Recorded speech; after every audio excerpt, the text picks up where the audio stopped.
बहू कहाँ मर गई? अंदर से आवाज, जिंदा हूं माँ जी। तो फिर मेरी चाय क्यों अभी तक नहीं आई? कब से पूजा करके बैठी हूँ, ला रही हूँ माँ जी। बहू चाय के साथ भजिया भी ले आई। सास ने कहा, तेल का खिलाकर क्या मरोगी? बहू ने कहा, ठीक है माँ जी, ले जाती हूँ। सास ने कहा, रहने दे, अब बना दिया है तो खा लेती हूँ। सास ने भजिया उठाई और कहा, कितनी गंदी भजिया बनाई है तुमने। बहू, माँ जी मुझे कपड़े धोने हैं, मैं जाती हूँ। बहू दरवाजे के पास छिपकर खड़ी हो गई। सास भजिया पर टूट पड़ी और पूरी भजिया खत्म कर दी। बहू मुस्कुराई और काम पर लग गई। दोपहर के खाने का वक्त हुआ। सास ने फिर आवाज लगाई, कुछ खाने को मिलेगा? बहू ने आवाज नहीं दी। सास फिर चिल्लाई, भूखे मारोगी क्या? बहू आई सामने, खिचड़ी रख दी। सास गुस्से से, ये क्या है? मुझे इसे नहीं खाना, इसे ले जाओ। बहू ने कहा, आपको डॉक्टर ने दिन में खिचड़ी खाने को कहा है, खाना तो पड़ेगा ही।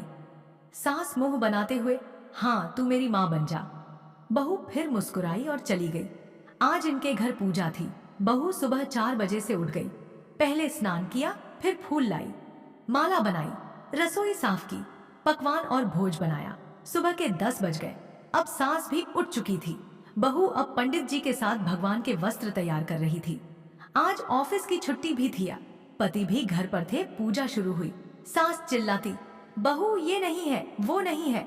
बहू दौड़ी दौड़ी आती और सब करती। अब दोपहर के 3 बज गए थे। आरती की तैयारी चल रही थी। पंडित जी ने सबको आरती के लिए बुलाया और सबके हाथों में थाली दी। जैसे ही बहू ने थाली पकड़ी, थाली हाथों से गिर पड़ी। शायद भोज बनाते हुए बहू के हाथों में तेल लगा था, जिसे वो पोंछना भूल गई थी। सारे लोग तरह तरह की बातें करने लगे। कैसी बहू है, कुछ नहीं आता, एक काम भी ठीक से नहीं कर सकती, ना जाने कैसी बहू उठा लाए, एक आरती की थाली भी संभाल नहीं सकी। उसके पति भी गुस्सा हो गए, पर सास चुप रही, कुछ नहीं कहा, बस यही बोल के छोड़ दिया, सीख रही है, सब सीख जाएगी धीरे धीरे। अब सबको खाना परोसा जाने लगा। बहू दौड़ दौड़ के खाना देती, फिर पानी लाती। करीब 70 से 80 लोग हो गए थे। इधर 2 नौकर और बहू अकेली, फिर भी वहां सारा काम बहुत ही अच्छे तरीके से करती।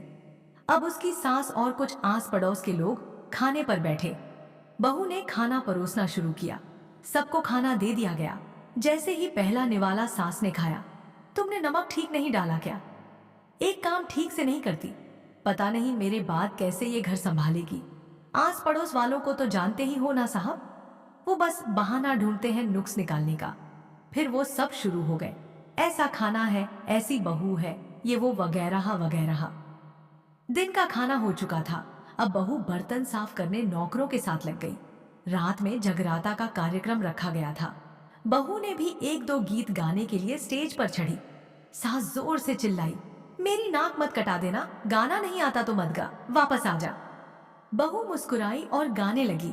सबने उसके गाने की तारीफ की, पर सास मुंह फूलाते हुए बोली, इससे अच्छा तो मैं गाती थी जवानी में, तुझे तो कुछ भी नहीं आता। बहू मुस्कुराई और चली गई।